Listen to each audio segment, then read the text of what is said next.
Olá, nono ano, tudo bem? Cansados? Estamos no final. Penúltimas aulas, apostila 3, página 16, correção dos exercícios a respeito da neodarwinismo, certo?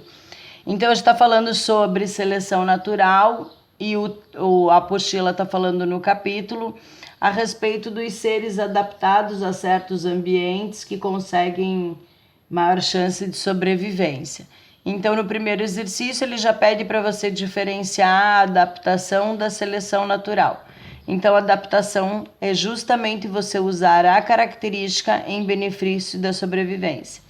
E a seleção natural é quando a natureza usa essa característica para selecionar. Por exemplo, uma lagoa com peixes. Se der uma seca muito forte, que é a natureza que está provocando, a lagoa vai secar. E esses animais que são adaptados à água vão morrer todos, certo? Atualmente tem fatores da seleção natural que elas não aparecem, não são tão explícitas no nosso corpo, mas elas provocam vantagens ou desvantagens ao longo do tempo. Quais são essas características? As mutações e as recombinações gênicas. Por exemplo, albinismo. Albinismo, para quem mora num país tropical, não é favorável, certo? Agora, para quem mora no fundo de uma caverna, por exemplo, como o camarão albino, já não tem tanta importância. E a recombinação gênica é aquela história que não pode ter repetição do gene, senão causa má formação dos seres. É por isso que tem essa miscigenação entre os seres das espécies.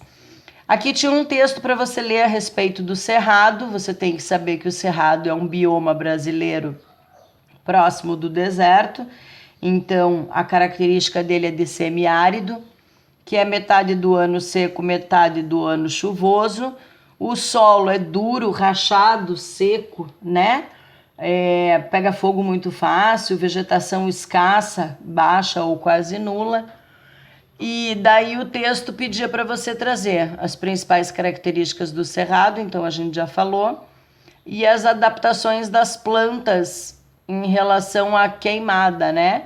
Então é a dormência da semente, a modificação das folhas para espinhos ou ausência de folhas, caules grossos com casca grossa e raízes profundas, certo? Utilizando o conceito, então, de seleção natural, explique a presença dessas características aqui nas plantas do cerrado. É uma adaptação ao ambiente semiárido e esse tipo de vegetação de restinga, de cerrado, de caatinga do cerrado é exclusiva, não tem em nenhum outro lugar no mundo, tá? Por isso que a gente tinha que tomar bastante cuidado com o Brasil. Então, o conceito de seleção natural baseia-se na variação dos indivíduos e explique como que essa relação da variação dos indivíduos tem a ver com a biodiversidade e o processo de seleção natural. Então, só existe a biodiversidade porque a natureza ficou selecionando os seres nos ambientes, né? Lembrando que os ambientes se margeiam. Então, por exemplo, no Brasil, que a gente tem floresta, a mata amazônica, a floresta, a mata atlântica, o cerrado, o Pantanal, os pampas, os bosques de araucária. Lembrando que eles não estão separados assim, né? Não existe, é conurbado, não existe divisão territorial. Então, existem seres intermediários em cada um desses biomas. Por meio do conhecimento da genética, é possível explicar a mutação e a recombinação dos genes. Então, aqui no quadro tem os dois processos de mutação e de recombinação e era para você diferenciar em relação à genética. e a evolução biológica que tiveram. Então, as mutações, elas são alterações que ocorrem nos seres vivos, alterações genéticas que podem ser induzidas ou espontâneas, podem ser favoráveis ou não. A recombinação gênica não deixa de ser uma mutação, porque recombina os genes. Ela é espontânea lá na meiose, ou através da miscigenação, da mistura, da mixagem de genes. Este é o motivo pelo qual não deve cruzar parentes entre si, tá? Então, se você tem um cachorro, uma cadela fêmea, aí o macho morre, daí você guarda da ninhada um macho para reproduzir com esta fêmea, não vai ter essa variabilidade genética. Vai ficar repetindo os mesmos genes, provocando algumas anomalias que podem ser maléficas para a espécie. Aqui era a leitura de infográfico, então a gente tem um corpo de água que faz o movimento semicircular. Acontece alguma coisa na natureza que muda o curso deste rio, tá? Aí aqui já veio o primeiro erro, eu tive que responder umas 2 vezes essa questão aqui, porque eu estava relacionando a questão à imagem. Depois, quando eu li a resposta da apostila, eu vi que é aquela pegadinha da professora que a professora sempre fala para vocês. Inclusive, tem muito dessa apostila aqui na nossa última prova. Eu já fiz a prova faz uma semana e hoje de manhã que eu preparei essa aula, então eu não sabia que as questões iriam se repetir. Sorte de quem estuda. Então, o que caracteriza o fato dos indivíduos serem de uma mesma espécie? Seres semelhantes entre si, capazes de se reproduzir e produzir descendentes férteis. Agora, se for relacionado com a imagem, é o fato desses seres serem semelhantes entre si, estarem espalhados pela região com capacidade de reprodução. No esquema, a nova espécie se formou, aqui, esse pessoal que está vivendo no seco, por meio de qual processo? Do isolamento geográfico, né? Então, esses seres aqui tiveram que se adaptar, alguns seres morreram, que não tinham adaptação para este ambiente, e daí os que sobraram reproduziram entre si e vão acabar ficando diferente desses, porque esses aqui conseguiram resistência à falta de água, tá? Como se fosse dormência de uma semente. Na letra C, o que caracteriza os grupos com seres de espécies diferentes?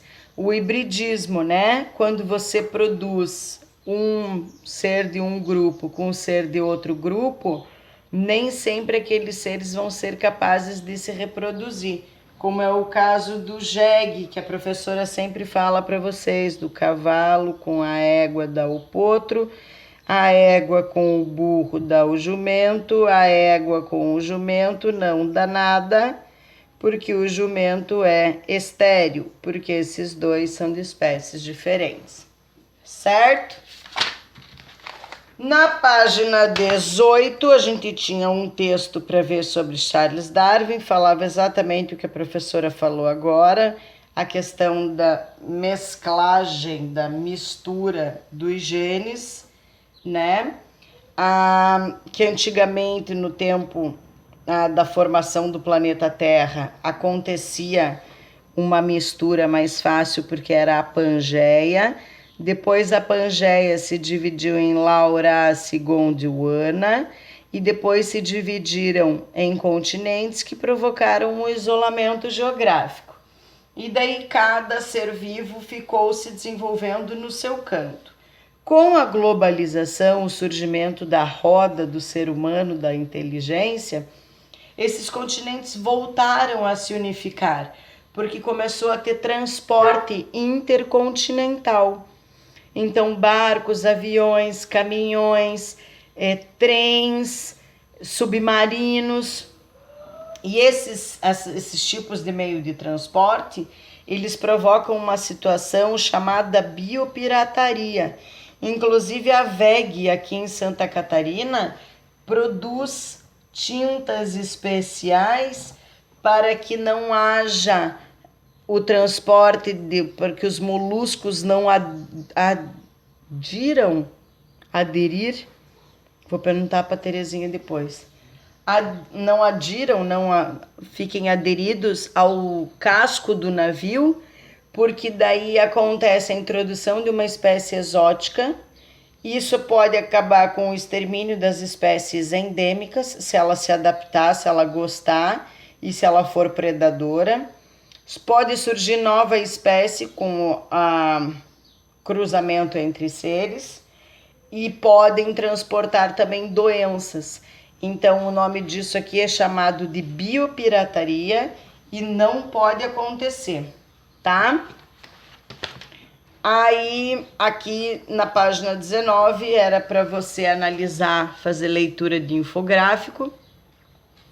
Então, era para você dizer que aqui Charles Darwin escreveu a teoria da evolução. E era para você dizer se ele fez isso sozinho, não é a soma de todos esses estudos, né? Aí era para você escrever a contribuição de cada um desses seres para a ciência. Então, o Linneu fez a classificação de seres vivos, o Buffon fez a comparação anatômica, o Lamarck deu sugestões sobre a origem das espécies, o Darwin escreveu a origem das espécies, o Wallace é o pai da biogeografia, ele que falou que é o isolamento geográfico que funciona como caractere, e o Gregor Mendel deu início à genética, o pai da genética, tá?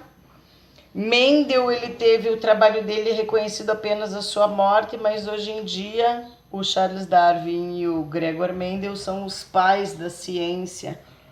Como é que pode o estudo deles terem ajudado nos nossos conceitos de evolução? Porque agora a gente sabe como é que são feitas as transformações nos seres, né? Aqui era para você ver o texto do retângulo, que o sapo... isso aqui é uma explicação de alguém, uma fala de alguém.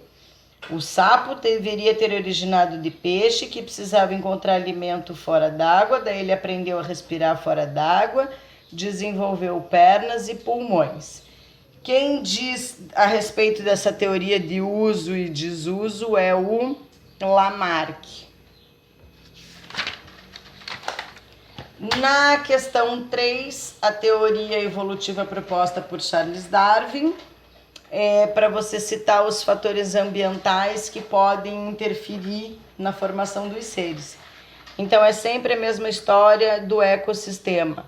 Luminosidade, profundidade, temperatura, pH, o percentual de acidez do ambiente, a umidade relativa do ar, a temperatura, a presença de ar ou não, a presença de comida, a pressão atmosférica, seres de reprodução, porque eu já falei para vocês, vocês sabem que existem anfíbios que têm a capacidade de modificar o seu gene se não tem ser para reprodução. Por exemplo, os sapos.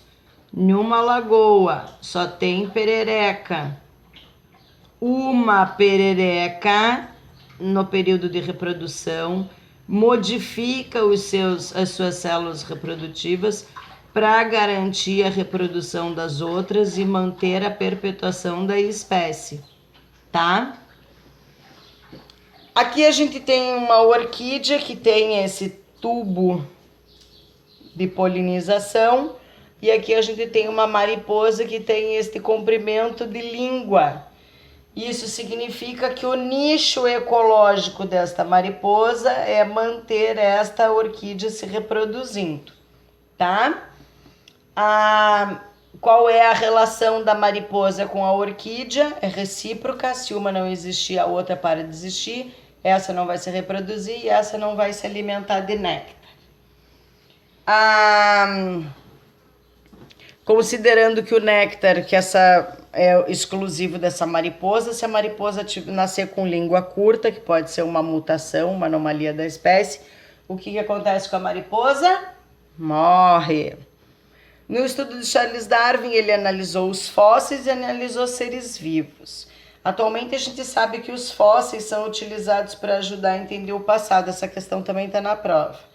Então você tem que responder que os fósseis auxiliam a estudar as mudanças que foram sofridas pelos seres no decorrer do tempo.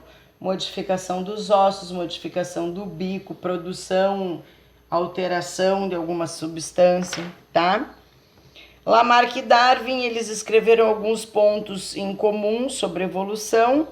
Entre esses pontos está o fato que os dois afirmam que a adaptação dos seres vivos ao ambiente é resultado da relação que se estabelece com a característica do corpo, com as condições ambientais.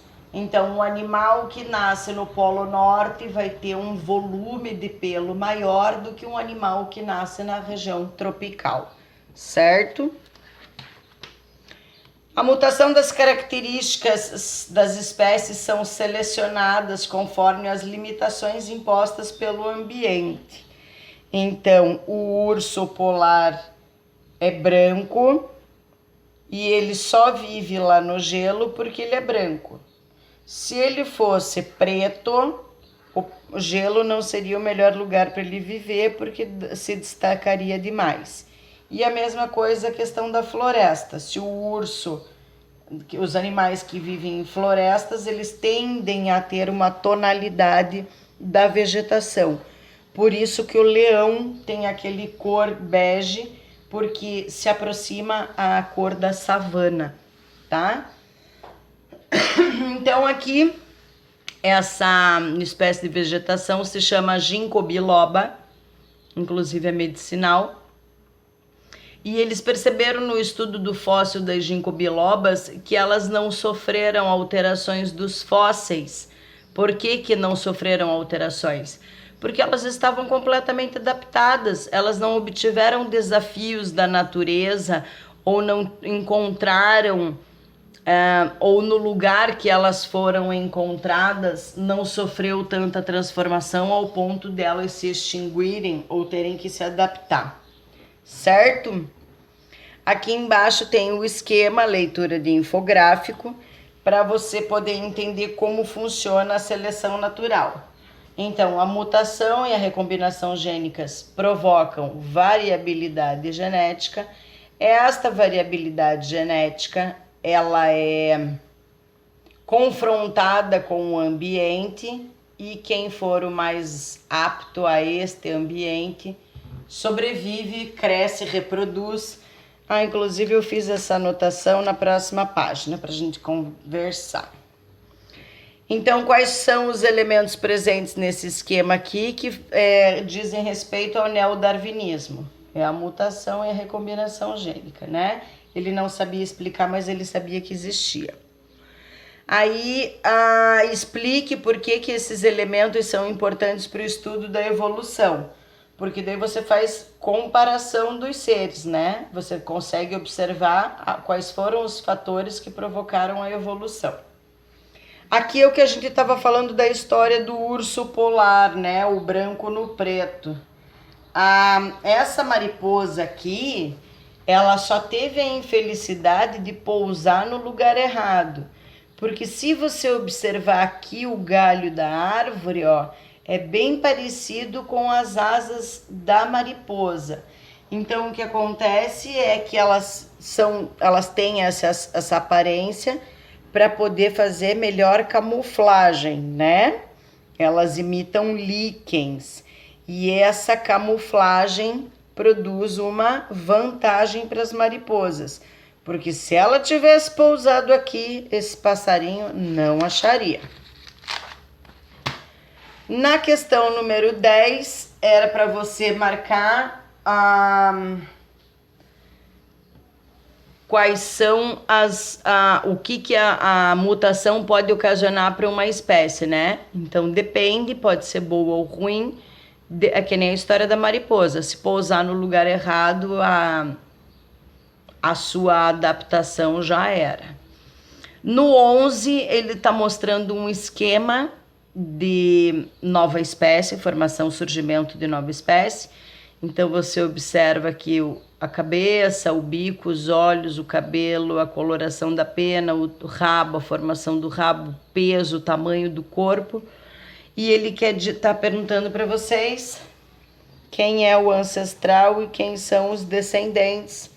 E para que serve esse estudo comparativo aqui, né? Você consegue estudar morfologia, fisiologia, genética para poder ver qual é a diferença. É um estudo comparativo. Na 12 era para você ler o texto a respeito dos fósseis e que todos os seres estão destinados à extinção, porque o registro de seres de fósseis do planeta ultrapassa 50 milhões e existentes a gente tem uns 10 milhões de espécies diferentes. Então as espécies já foram extintas, segundo Charles Darwin. Como é que elas podem ter relação com as espécies atuais? Através da evolução das espécies, a serem se adaptados e com ancestral em comum. Quais são os fatores que fazem o processo em relação ao tempo e os indivíduos atuais? É a mutação, a adaptação e a recombinação gênica. Lembrando que acontece em um indivíduo e este indivíduo reflete na população, tá? Se o ser vivo tiver uma mutação benéfica e ele for eliminado do grupo antes de se reproduzir com alguém, essa mutação vai ser vantajosa? Não, porque ele vai ser um ser único, então ele vai entrar em extinção, porque o ciclo é nascer, desenvolver, reproduzir, envelhecer e morrer. Se ele não tiver a reprodução, ele vai nascer, desenvolver, envelhecer e morrer. E daí, como não deixou descendentes com as novas características, entrou em extinção. Dente de sabre, mamute, porco do mato, javali nativo, diabo da Tasmânia. Bom, no exercício 13 era para você marcar as afirmativas. Já vou tirar aqui porque já sabem que vai ter prova. Aqui era para vocês marcarem as alternativas corretas. Então, a primeira não está correta porque diz que Charles Darwin já conhecia o DNA. A D está correta. A C não está correta porque diz que a mutação não tem relação. Na questão D, a palavra apenas acaba com a frase.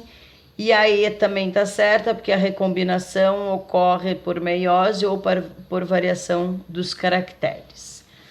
Quando acontece um terremoto que separa continentes, forma ilhas, o que acontece com esses seres dessas ilhas?